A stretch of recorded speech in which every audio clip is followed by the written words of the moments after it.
Hello, and thank you for joining us as we look ahead to the last QPR match before the international break as we face Stoke at Loftus Road.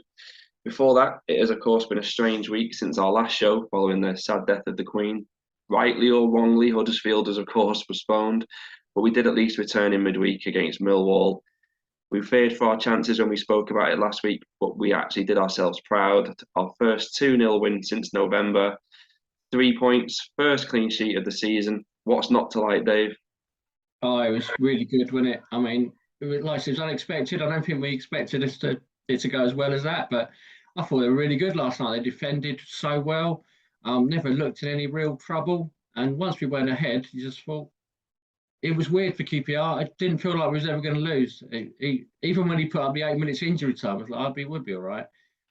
Yeah, they just like I thought Balogun on his debut was really good at the back, looked really solid, and he was organising everyone. I thought Powell was excellent at left back. They were targeting him when they were long balls to the far post, and he just kept blocking them out.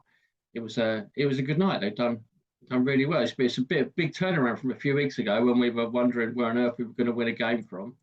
Now we're looking up now rather than down. Yeah, 3 wins from four. You mentioned there, pal. They put up a stat this morning saying 3 aerial duels won. And I was thinking three, more like 33. It felt like the whole match was him heading it out for a corner constantly, wasn't it? Yeah, very impressive at the back. Glad you brought up Balogun as well because I thought he was outstanding. You could sense already he's got a bit of a presence around the other players at the end. The way he was talking with Beale as they were going off the pitch, he seems like a good sign. I know it's only one match, but he looks like he brings something good to the table. Was it just me, or were Millwall disappointing? Because thinking about it now, I think they were like the worst team we played this season, from what I can think. Yeah, they did play well. I thought first half it was really frantic. It was end to end when it not didn't really settle down. But once we started passing it around, they didn't really have an answer. They just seemed to keep trying to go more direct, and it was just seemed so comfortable. I was thinking last night, what a difference to the team Cindy Dieng makes. He was out for that horrible run last season. He's just so good collecting crosses, building from the back with him. I think last season would have been very different if he hadn't got that injury. I think he's a massive player for us. Yeah, he is. He's just got such a level of composure for a goalkeeper. I always find you don't feel panicky when the ball's flying around and stuff. You're right. He's a key man. With those 3 points in the bag, then we look ahead to the battle with Stoke. We lost both our matches against them last season without scoring, but we had been 6 matches unbeaten against them prior to that. So, as always, I'm not sure what you can make of those stats. They, of course, sacked Michael O'Neill and replaced him with Alex Neil. And I have to be honest, I'm still amazed he switched Sunderland for Stoke. An odd one, Dave. Yeah, Sunderland look a team on the up, don't they? They won again yesterday. I think they're around the playoffs. It does seem an odd move. I mean, Stoke have got a lot on paper. They've got a good side. They always look like they've got a good team. They've got like Dwight Gale, that Lewis Baker looks a good player for them. They've got Flint at the back. They've got Sterling, who we were after. It looks a good championship team, but they never seem to get past like 12th in the league. They've been stuck there for 3 years. So maybe he's going to go there and he'll galvanise it and get it together. But it does seem an odd move to me. Yeah, Stoke, you're right about their squad. They seem much changed as well now. When I think of Stoke, I still think of like Tom Ince and Joe Allen, but it's a bit of a different team now, isn't it? And Dwight Gale, you mentioned there, I probably shouldn't even point this out, but he hasn't scored yet, has he, since he's gone in? So we know what's probably going to happen there. But yeah, they had 20 shots in an impressive 3-0 away win at Hull in midweek. So they're not going to be fearing another away match, are they? Have you seen them play? How did he set up? I haven't seen this one. I saw them a bit under the previous manager. They were I've always thought they were quite a negative side then, but they've obviously changed a little bit under Alex Neil. His teams are always hard to beat. When he was Preston and Sunderland, they're always difficult team to beat. These two sides, they're always well organised. And that, you always go into them thinking, oh, that'll be a reasonably comfortable win, but then you never get an easy game against these sides. And like you said, we lost to them twice last year, didn't we? So, it's good that we got some points in the bag the other night, and hopefully we can build on that on Saturday. Yeah, hopefully we can build on a clean sheet as well with a bit of confidence at the back because obviously they've got Aidan Flint and with our set piece record so far this season before Millwall, I was a little bit worried about that one. A little bit more confident now, hopefully. Let's look at the QPR side of things. Beale made 3 changes in midweek with Balogun, Iregbunam. Sorry if we're saying that wrong. I don't have a clue really. Should just say Tim. And Roberts were starting. Do you think Dykes will return up front, or is he going to keep it the same now that we've won 2-0? It'll be interesting to see what he does, wouldn't it? I think the last time we had the midweek game, we lost to Swansea, didn't we, on the Saturday? And he said he wished he'd changed it about a bit. So I wonder if he might mix midfield. You might see Dazelle maybe come back in midfield, maybe mix it up a little bit. But I thought Roberts worked reasonably well last night. I was quite impressed with Dykes when he come on, actually. I thought he worked really hard. I think you'll probably keep the front three as it is, though. It might just be in midfield, some of the olds, like maybe Johansson, maybe sit this one out. At the back, it doesn't sound like he's got a lot of options. If Dickie's injured and out, they reckon he's out.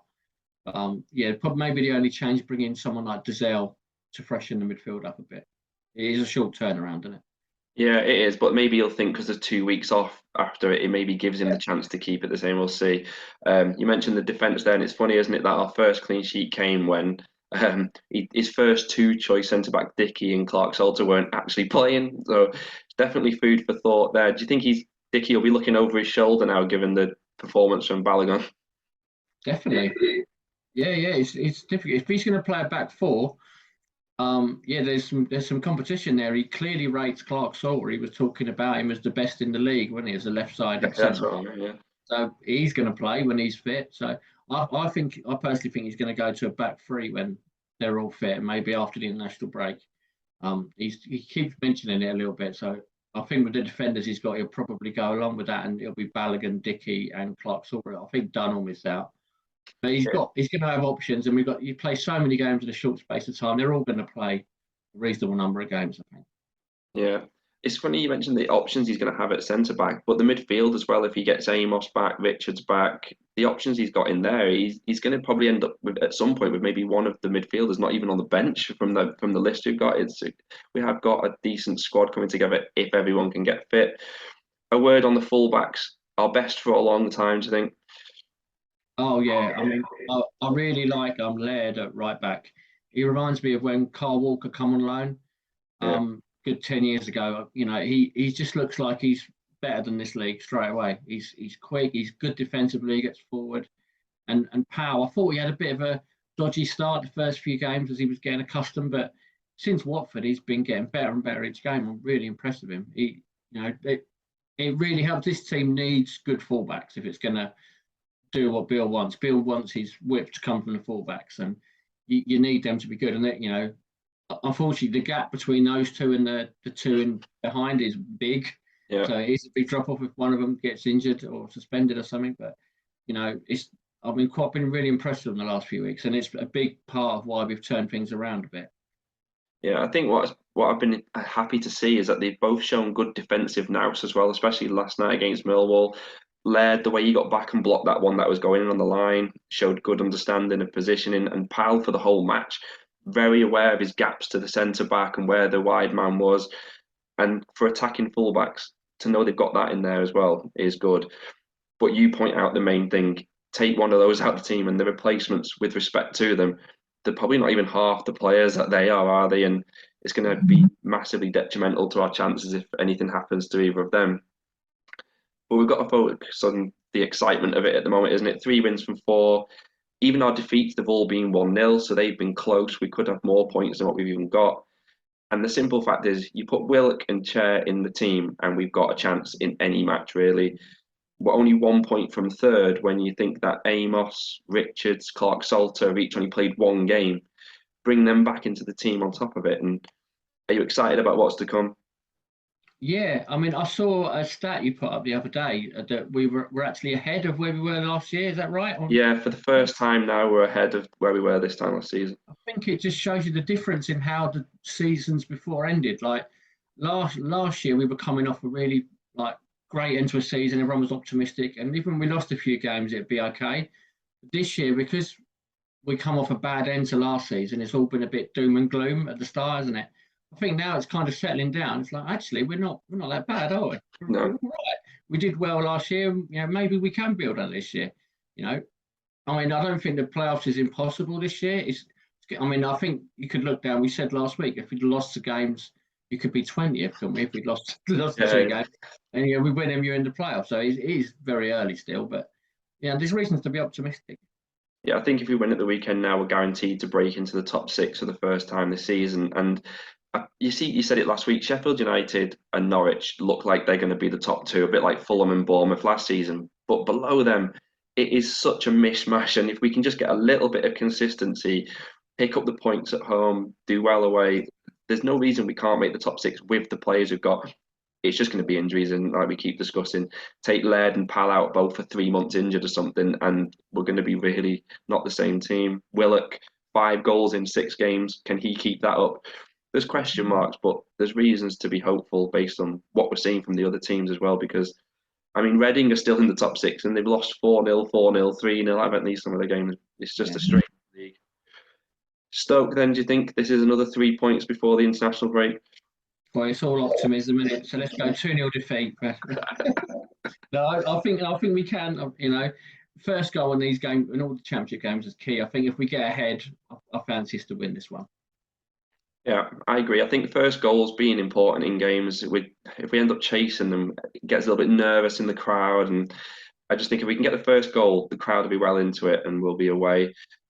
Just hopefully we haven't got anyone missing out, because, like you pointed out, it's a quick turnaround, and Willock has been struggling through the first part of the season, hasn't he? Pal had cramp towards the end. But yeah, with our first choice 11, fingers crossed it's 3 points. And then obviously when we come back, it's 2 weeks away now, and then we have 10 matches from the 1st of October to the 12th of November. So it's going to be a busy period when we return as we head towards the World Cup. We'll see you soon, and come on, you R's. We know who we are. You know who we are. We are QPR.